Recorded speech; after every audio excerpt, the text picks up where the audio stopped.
नमस्कार साथियों, आज हम समझ रहे हैं कि जो एसआईआर का फॉर्म है इस तरह का, इसको हम फुलफिल कैसे करें। तो समझते हैं इसको।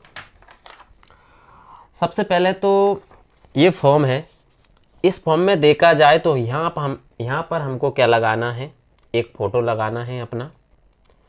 उसके बाद में हमें जन्म तिथि भरना है। अगर वोटर कार्ड में हम वैसे ही इसको वोटर कार्ड के अकॉर्डिंग भरना है, लेकिन अगर वोटर कार्ड में जन्म तिथि नहीं है तो हम आधार कार्ड के हिसाब से भी यहाँ पर जन्म तिथि डाल सकते हैं।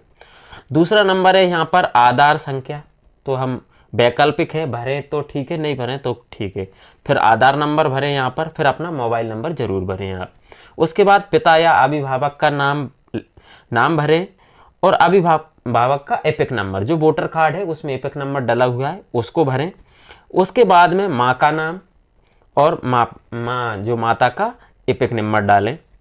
पति या पत्नी का नाम अगर है तो विवाहित हैं तो इसको टिक करें, ना तो ना करें, खाली छोड़ सकते हैं। इसी प्रकार इसको भी आप भर सकते हैं या खाली छोड़ सकते हैं। विवाहित है तो भरें, विवाहित नहीं है तो आप खाली छोड़ सकते हैं।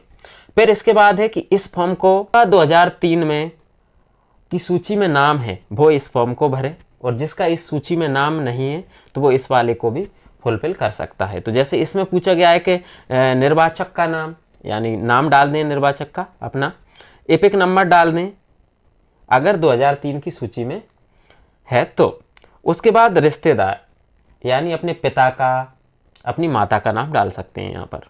रिश्ता क्या है तो पिता से पिता, यहाँ पिता लिख सकते हैं यहाँ पर। उसके बाद जिला चुने, राज्य का नाम चुने यहाँ पर। उसके बाद लिखा है विधानसभा निर्वाचन क्षेत्र का नाम, कौन से विधानसभा क्षेत्र में आप आ रहे हैं, जो पहले थे उस टाइम पे 2003 में जिसमें थे उसमें, वो उसका पता डाल दें यहाँ पर। उसके बाद विधानसभा निर्वाचन क्षेत्र की संख्या, वो उसमें संख्या दी हुई होती है, जैसे कि 29, 28 इस तरह का जो भी होगा तो यहाँ पर हम डाल दें। उसके बाद भाग संख्या रहती है। जैसे ही आप जो एसआईआर की जो 2003 की आप वोटर कार्ड या लिस्ट निकालोगे तो वो निकालते कैसे हैं, तो उस पर आप गूगल या क्रोम पर सर्च करें वोटर पोर्टल। इसमें क्या लिखना है आपको, वोटर पोर्टल। इस पे आप सर्च करेंगे तो ऊपर ऊपर एक पहली वेबसाइट खुलेगी, उसमें वोटर लिखा हुआ होगा, उस पर आप क्लिक करें। और उसके बाद जैसे ही आप थोड़ा नीचे स्क्रॉल करेंगे तो उसमें लिखा हुआ आएगा search your name in last SIR, जो 2003 की सूची हम देखना चाहते हैं तो उसमें लास्ट एसआईआर, इस पे आप क्लिक कर दें। इसके बाद आपको राज्य चुनना होगा, जिला चुनना होगा, विधानसभा चुनना होगा और ग्राम पंचायत चुनना होगा। तो सूची आपके सामने आ जाएगी। यहाँ पर ऊपर की साइड उस सूची में भाग संख्या दी होगी। यहाँ पर जो दिया गया है कि भाग संख्या आपको भरना है। उसके बाद क्रम संख्या यानी जी आपका नाम है इधर, तो इसके इधर आप जैसे 425, 426 ऐसा कुछ भी इस इधर क्रम संख्या दी होगी जस्ट इसके सामने, तो वो क्रम संख्या यहाँ पर आप भर दें। ये किसके लिए भरना है, ये वाला कॉलम, वैसे जिसका 2003 की सूची में नाम है।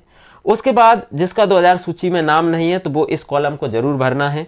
उसमें है नाम डालें उनका, जो रिश्तेदार का जो भी विवरण है उसका एपिक नंबर डालें, पहले अपना नाम डालें, उस एपिक नंबर डालें, रिश्ते का नाम लिखें, रिश्तेदार का नाम लिखें, रिश्ता लिखें, जो रिश्तेदार है उसका क्या करें, अपना नहीं, यहाँ पर रिश्तेदार का डालना है, रिश्तेदार का नाम, उसका एपिक नंबर, फिर रिश्ता क्या है उसका, फिर जिला चुने।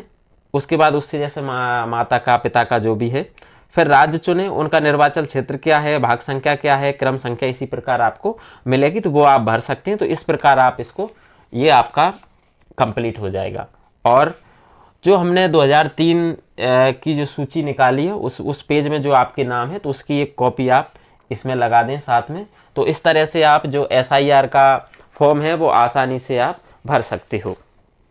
जैसे कि इनकी 2000 सूची में पहले से नाम था तो इस तरह से आप इनके डाटा भर सकते हो। तो उम्मीद करते हैं कि महत्वपूर्ण जानकारी आपको समझ में आई होगी। अगर आपको समझ में आई है तो इस एसआईआर फॉर्म को आप आसानी से भर सकते हैं। और अगर आपको ये अच्छा लगा हो इस तरह की जानकारी तो हमारे चैनल को सब्सक्राइब कीजिए, वीडियो को लाइक शेयर कमेंट्स जरूर कीजिए ताकि अधिकतर लोगों तक ये जानकारी पहुंच सके। बहुत बहुत धन्यवाद।